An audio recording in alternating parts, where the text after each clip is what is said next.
All right. Jim Mahfood, Food 1. Check 1, 2. Is your brother Food 2? No, he's DJ Moff. Oh, okay. Is there a Food 2? Or would that be your son? Would that be like... No, that'll be my son. Food Junior? Yeah. Food point 5. Right. Food point oh. Food point oh. But yeah, my brother took the first part, Moff, and I took the second part, Food. Nice. For the aliases. Very nice. But I actually stole the Food 1 thing from my cousin, Mike. Like in the mid '80s, he had one of those like Rocky Balboa black Trans Ams from like Rocky 2. Okay. With the gold eagle on the front. Right. And he had a personalized license plate that said Food and the number 1, Wow. Food 1. And I just thought that was like the Bandit car? Yeah. Crazy. But Rocky had the same one in Rocky 2, I think. Oh, right? okay. All right. And I'm not all that up on Rocky 2. Right. Great movie. Okay. I think I saw it when it came out. Right. Yeah. But as a kid, seeing my cooler older cousin with that, I just thought that was really, really cool. And he took the Food part of our last name, and I was like, oh, that's so clever. Yeah, definitely. He flipped it. He did. Because normally, we got made fun of for that. Really? That name as a kid, Mahfood. It's not our real last name anyway, but, it was changed when my great-grandparents came over here or whatever. Okay. Just like everyone's name got changed. Right. But it was good because we flipped it to our advantage. Like there's no one else in art or music with that name. Right. So me and my brother can sort of like stand out that way, You guys, I'm sure you both get confused with each other. Yeah. All the time. Yes. Like people think that you're him and he's you. Yeah. How does that go? Like when somebody comes up to you, have you just sort of accepted it at this point? Well, it's confusing because everyone knows that I'm a huge music fan, and Right. they also know that I occasionally like play records out. I don't say DJ because I'm not a DJ. I don't know how to mix and scratch very well, but I play records. Sure.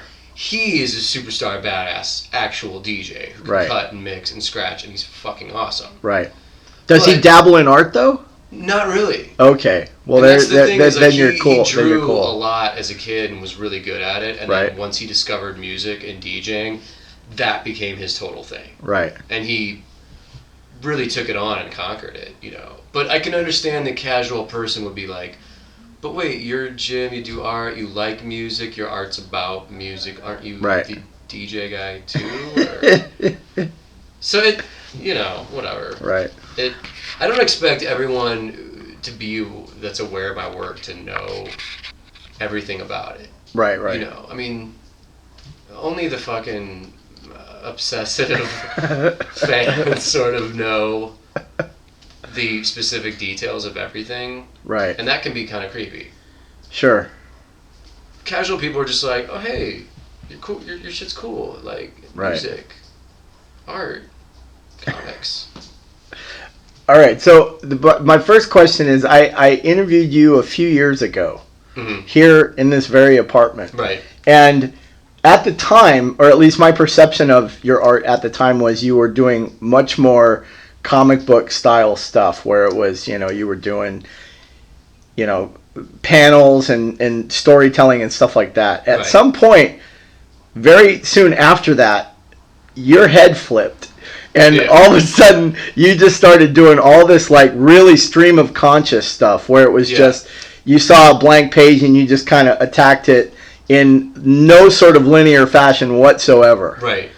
What was there a catalyst or was there a epiphany point where you just said, fuck it, it's almost like you discovered acid or something. Right. You know what I mean? But that was a long time ago in college. That's cool. That was the first epiphany. But no, the more recent one was just like a conscious effort to just change, And I just get bored really easily. And like, I'll always have one foot in the comics thing. But the comics, just drawing comics every day, it becomes, exhausting. And I just wanted my stuff to go outside of comics. I wanted it to be, the Colt 45 deal in 2007 sort of helped that and helped inspire me to be like, shit, man, my art can be on like billboards. It can be in magazine ads, and Can be on beer cans. Right. Very important. Exactly. And I've actually been hanging out with more painter, street artist, fine artist people than comic book people in the last couple of years too, and that has really been influencing me. I mean, I've just been like kind of soaking it all up, but I've been able to hang out with all these badass dudes and just get feedback and advice from them and tricks on techniques and shit like that. And then I come home and I'm excited just to like do some weird shit. Yeah. But also with the internet and blog and Facebook, like you can do all this weird experimental shit and then post it, and suddenly people all over are seeing it and they're like, oh, this is new. Some new shit. Right. You don't necessarily have to have a comic that comes out that has to make money. There's a lot more avenues. And you don't have to have a job for people to see the work. I mean, you can just do it and then post it that day. Yeah. And if 10 people see it, if 5,000 people see it, you're getting feedback. Yeah. That's been the best thing about like the digital age, the internet for me is just, you just put the shit out and then suddenly people are seeing it. All around the world. Yeah. Yeah, yeah. So, it just sort of happened. But it's exciting for me because like I want to just keep changing and I want to be fresh and I never wanted to just be stagnant in one style, one thing. Right. And I don't have one character that I'm known for, Anymore. Kind of like what we were talking about. Right. It's like that's a good thing and a bad thing because when you're identified with a label or a product or a thing, people instantly know. Right. If you're a guy like me who's just sort of making images, lots of different images, it's sort of hard to just put a finger on the subject matter. It's more like the style is what people know. Right. It's like, oh, that's the Mahfood style. Right. Whether it's a hot girl or the Beat Bee or some fucked up stuff or like the Marijuana Man book I'm drawing for Ziggy Marley, it's like the style is the brand, so it's weird how it works. I'm still trying to figure all that out, but you're doing amazing stuff along the way though. I hope. Thanks. It's pretty mind-blowing. It's also I just sort of have lucked and also kind of bullshitted my way into things of like, people are like, can you paint a mural? I'm like, yeah, I paint murals. And a couple years ago when I'd never painted a mural, I was like, yeah, I paint murals. And then I went in and just sort of did it. Right. And figured it out. And now I get work doing murals. Yeah. Which is weird. I just tried wheat pasting for the first time this year. Really? Now I'm like super into it, and I did this club, Winston's, where I wanted us to do the interview tonight. Wheat pasted the shit out of it, and I just took small drawings of mine and blew them up to like 5 feet tall. Yeah. And I just did the same thing last week at the IGN.com offices. Wow. The men's magazine, where they were like, we want a Star Wars Cantina themed thing. So I did all these little drawings, blew them up, fucking huge, and then went in and wheat pasted it, and it was like. Did you like paint over it? And then I'll add paint and like drips and splatters and stuff to it. Wow, that's nice. But it's just a different. I don't know. I'm just always trying like new shit. I think that's important as an artist to be innovative and experimental. Otherwise, it just gets boring. Yeah. I mean, also like your crazy the newer sort of stream of conscious stuff is like gone into your comics as well. So it's sort of like crossing over. The two are sort of meeting in the middle somewhere. Yeah. The Kick Drum comics and like the Carl the cat that makes peanut butter sandwiches were very just sort of like. That was a great book. Sit down and just sort of do it and just like let it come out and draw like 2 pages a day, and it's just this weird kind of shit, and it'll either work or it won't, but it's all sort of just an experiment. Right. In a way. Well, life is an experiment, right? Yeah. It keeps it interesting for sure. Dude, that's. You never know where you're going to be or what you're going to be up, doing or up against. Yeah, that's my main thing. Is just like, I spent so much time trying to become a comic book artist from the time I was a little kid up until teenage years and early 20s that when I finally got it, and I worked in the industry for a while. After a while, I was like, I'm sort of ready to move on to some other shit and keep it. And even when you were in the industry, you were still this like indie guy with sort of like one big toe in it. You know, you did the Marvel stuff when somebody wanted to take a chance. Yeah. You know, and the stuff you did was awesome. Yeah, you know? Thanks. But I'm sure that they were trying to put their ideals on you. Yeah, well, I mean, American comic books are a very sort of limited thing. I mean, where it's always going to be dominated by like that mainstream superhero kind of thing. And now mainstream comics are so like hyper realistic, and the art and the computer coloring, and I'm almost going in the opposite direction of that. I'm like super loose, cartoony, bugged out, like you said, stream of conscious, like splattery, weird. Just kind of do it, put it out there. Sometimes I don't even pencil. I just start drawing like straight in ink, you know. I mean, that's definitely what you do when you do live art. I mean, it's just put up a canvas and go. Yeah, exactly. It sort of trains you to become like fearless and experimental, and if it doesn't work, you just paint over it. Right. It's you have to get to the point where nothing is too sacred to not be destroyed. Right. You know, like I can work on something all day, and at the end of the day, if I fuck it up, it's like it's got to go. It's got to be destroyed. Start over the next day. You know, it's like it's frustrating, but. It's like the guy in To Live and Die in L.A. where he sets his paintings on fire. Right. Right. Crazy. All right, let's talk about the bitches. Yeah. Let's talk about the like painting nude, semi-nude girls. Right. How did that come about? The cheesecakey stuff. Yeah. Me and my friend Love Ablan, who is a fantastic photographer and is also bisexual. We both love women and art and partying, and we were like, what if we combined all three of those, and we convinced hot girls to just strip down to their underwear for us, and I would paint on them and make them these living canvases, and she would shoot, photos of it. Right. And we would have these kind of, and the photo sessions are sort of like parties, we'll come over and do it here in my kitchen and have booze and whatever other treats are around, and we all just sort of party and crank the music, and we work with cool, open-minded, fun girls that are into it and down for the cause. And Love was sort of like, you're known for sort of drawing these hot girls, like why don't you just manifest that in real life and like take the shit that you do in your work, like the designy stuff, like the arrows, the angel wings, stars, the whatever, and then just literally put that on girls, and it just started working. Like it's hot, it's cool.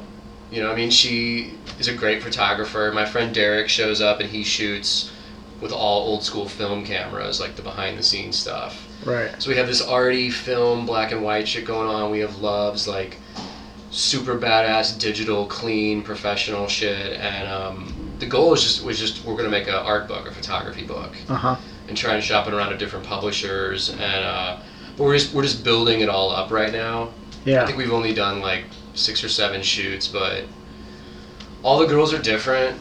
They all come from different backgrounds, and but it's just an excuse to do something fun and like sexy too. Right. And it makes it almost less creepy having a girl shooting it and being sort of my partner in on it, because it's like it's not as creepy old man. Right.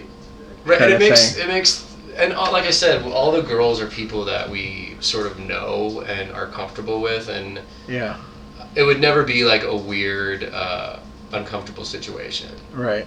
I'm telling you, we're gonna have to get you guys to come to an Elegant Angel party.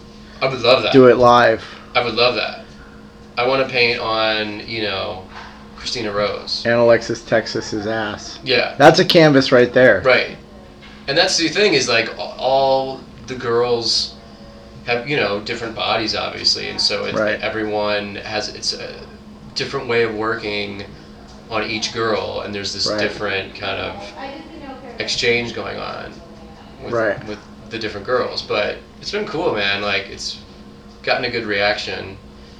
And honestly, everyone loves photos of attractive women. Right. And it's an excuse to look at more and not feel too creepy about it. Right. No, it's art. It's high art. Right. I don't know if it's high art. I mean, we're high when we're doing it, but it's high/lowbrow. Right. Right. The categories now these days are becoming so blurred that when people ask me what I do now, I just say I just do art. Like, I don't even say I'm a comic book artist or I'm an illustrator or I'm a whatever. Because it changes minute to minute. Well, it's just, to me, it's just all art at this point. It's like if I'm doing a mural, if I'm painting on a girl, if I'm drawing a comic book page, it's just art. It's just, me doing my shit. Yeah. So tell me about your podcast. The BP Sessions. Yes. What are you up to? You're up to like some crazy number. We're up to 22. Holy shit, like a year, right? We're trying to do 23 before the end of the year because 23 is like my magic number. Wow. So, but yeah, my great friend Jane Dope and I just came up with this idea last year. We were going out a lot to the clubs and whatever. We noticed that like most DJs aren't good. Like, iPod kind of poser DJs just playing like top 40 music, and I would always bitch and complain like, oh man, if I was a DJ, or like, I have better taste in music than these guys, like I have better records than these guys. And she was like, you should do a podcast, man, and just do a mix show of like all your music, you know? And she works at this recording studio and she has a great voice and a presence. So let's talk about porn. Okay. What are your feelings on porn? Oh, it's great. Yeah. It's I think it's natural kind of thing, in a way that, humans are curious about sex. It's the reason we're here. So, but in America, there's this whole double standard of like, we like sexy things, we like to be teased, we like all that, but when it comes to the actual like porn shit, a lot of people freak out and get conservative. And especially obviously religious sectors, the conservatives in the government, but I mean porn's been under attack ever since it was invented, so it's sort of like there's either going to be people that are for or against it, but I think secretly behind closed doors most people are into it, and most people own it, and especially guys. Obviously, I don't really know what women's take is on it for the most part because I'm not a woman, but I think the more restricted and uptight and conservative you are, the more dark, crazy shit you have in your closet anyway. Right. So all the squares that have always been against porn are rallied against it. I mean, those are like the politicians that always get caught like at a rest stop. Exactly. Getting like having like sex with some boy or something. So what was the first porn movie you ever saw? Oh shit. When cable first came out and they had that remote with the cord on it, there was these channels in St. Louis where you could watch 2 minutes of free shit of movies, whatever, before you got charged. Right. And there was like an adult channel at night, and I would go to my friend's house. Was it on TV? It was on cable. It was a cable I know, but channel. was it called on TV? I don't remember. Okay. I don't know. It was like channel 42, 43, whatever, and it was like a blue screen with a menu, and if you pressed start, it would show you the movie. And we literally would time this with a stopwatch, and we would watch 2-minute excerpts of like X-rated movies. Right. So I don't know what the movies were. I mean, they were just like shitty, mid-80s X-rated flicks. Right. So, and then, I don't know, I mean, in high school, it was always like you would have a buddy who would have an older brother who had porn. Right. And most of the time, there was no case for the video. It would be like in a Back to the Future thing, case so that the parents wouldn't know. Right. So most of the time, I didn't know the titles of the movies. I didn't care, and I didn't care about the plot. It would just be like, fast forward to the good shit. Right. So were there any girls at that point that stood out that you knew their names? It wasn't until like the '90s that I became aware of like Tia Bella and what's her name? The super famous Jenna Jameson, right. And I don't know. I mean, I was never like a guy that paid such attention that I knew like all the girls' names. Right. It was more like what you know. Well, now you sort of have a little bit of like you're sort of Twitter friends with some girls, and you've met a few here and there. Well, now I know people. Right. And I have friends that know people. Right. Especially after living in LA for 9 years, it's right. like if you have friends that are artists and musicians and filmmakers, they're gonna know porn stars. Right. And every one of them that I've met, you know, I don't want to say names, but like all of them have been cool. Right. Most of them are crazy and fun chicks that are just, you know, pretty free, obviously. And it's sort of, you know, it's like a way of expressing yourself, but just through a different avenue, obviously. Right. But, you know, it definitely takes a certain kind of person or personality to do that. Right. So, to me, it's an interesting and fascinating kind of thing. You know, I'm more of like a casual observer on the side. I don't know if I could ever be directly involved in that, just because I like the illusion of the fantasy. You know what I mean? Like, I don't know if I would want to. Yeah, sometimes seeing behind the scenes is a little too much. That's what I mean. Yeah. It's like the curtains been unveiled, and I sort of like it as a release and as a fantasy. Right. Where once you start, you know, meeting these people and seeing how it works or whatever, it's kind of like ruined. Pay no attention to the man behind the curtain. Right. Yeah. It's almost like comics. So I was like obsessed with comics as a kid, and all I wanted to do was work in comics. And then once I sort of saw how the American comic book industry worked, and it has good and bad things, but it also like shoots itself in the foot a lot. Right.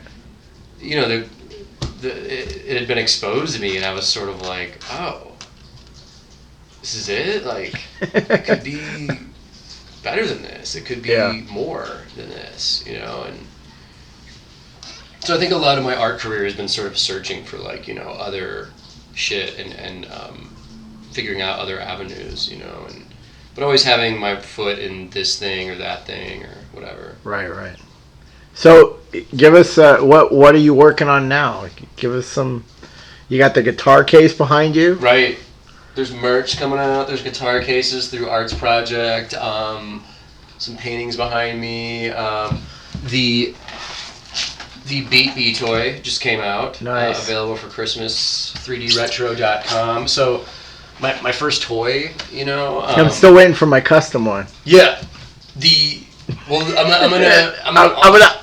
gonna offer the customs now that this first one is out. Okay. You know, after the first of the year, I'm gonna start customizing, and I have you written down on my list. All right, cool. What else is going on? The BP Sessions is an ongoing podcast, and the main comic book I'm working on now is the Marijuana Man project with Ziggy Marley. Tell us about that. You were telling me about going to the Marley compound and all that. Up in the hills, and wow. Ziggy came up with this concept, and they had it as a movie script. And he wanted to do it as a comic book as well, so he approached me, and I roped in my buddy Joe Casey, who's a writer, and he's writing it, and I'm drawing it, and Ziggy is sort of producing and overseeing the whole thing.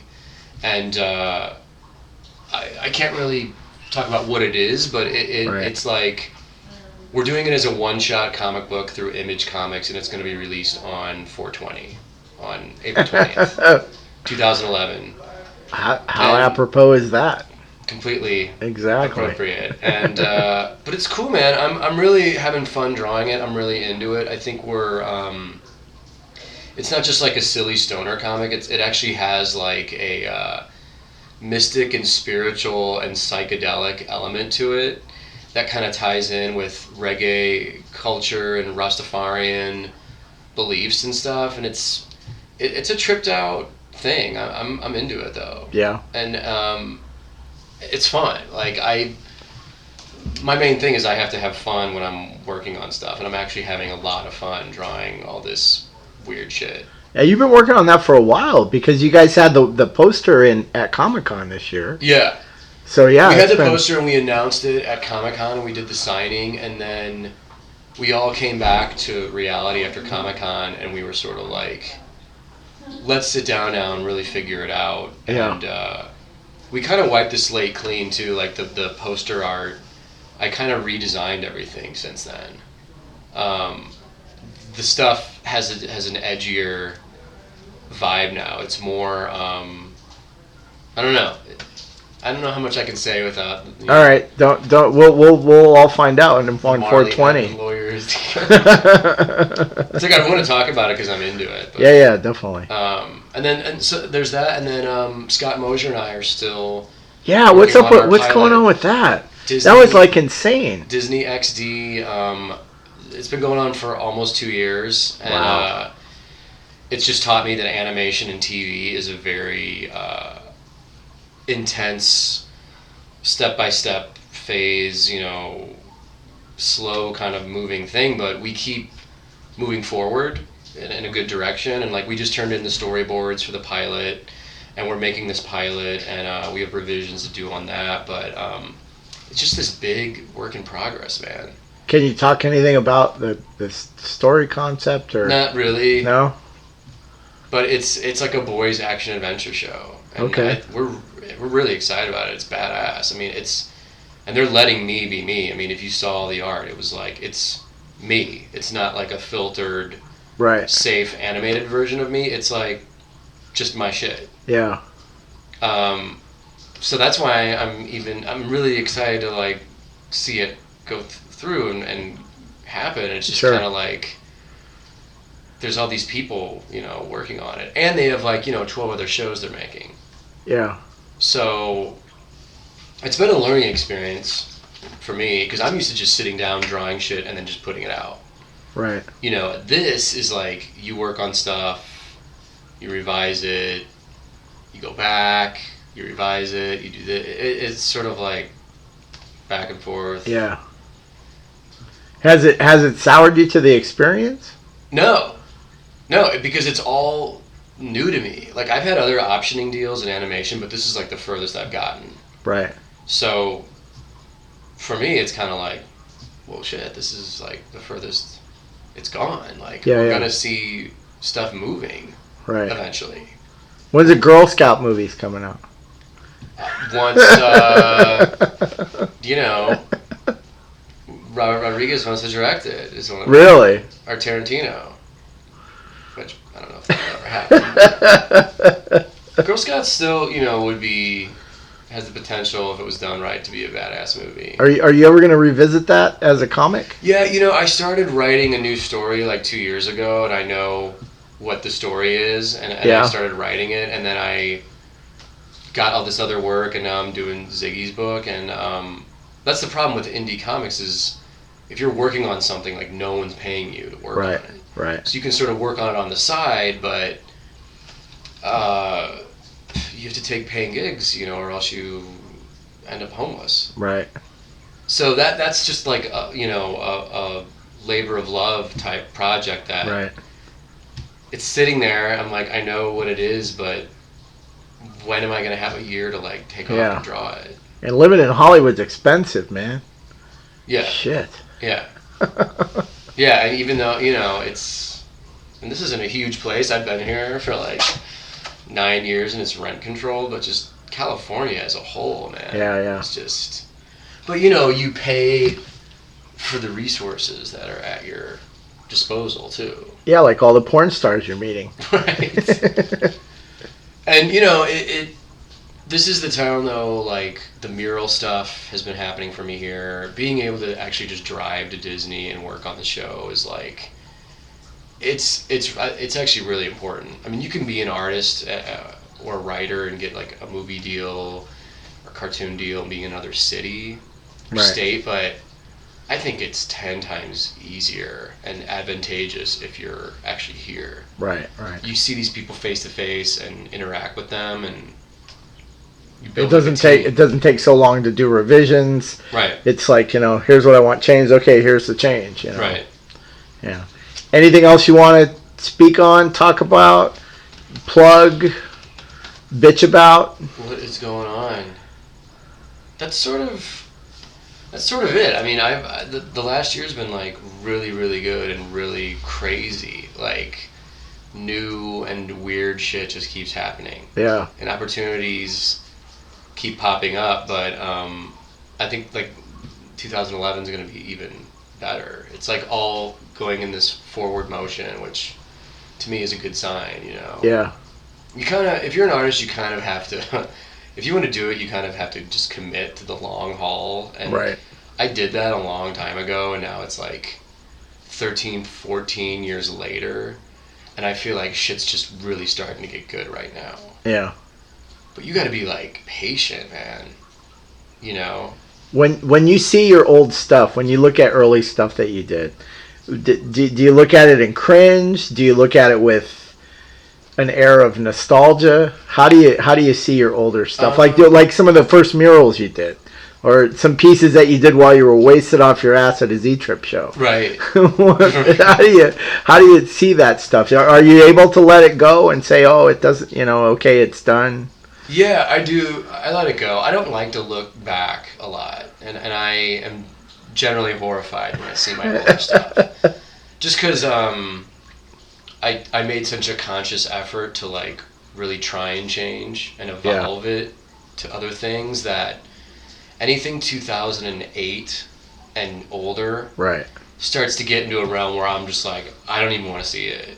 Wow. And last year I got out all my old comics and went through like 12 years of my career just looking at them all over the course of a couple nights, and it was like really good for me to study it and look at it. But then I put them all in their bags and boards and all my sketchbooks and like just put it away again.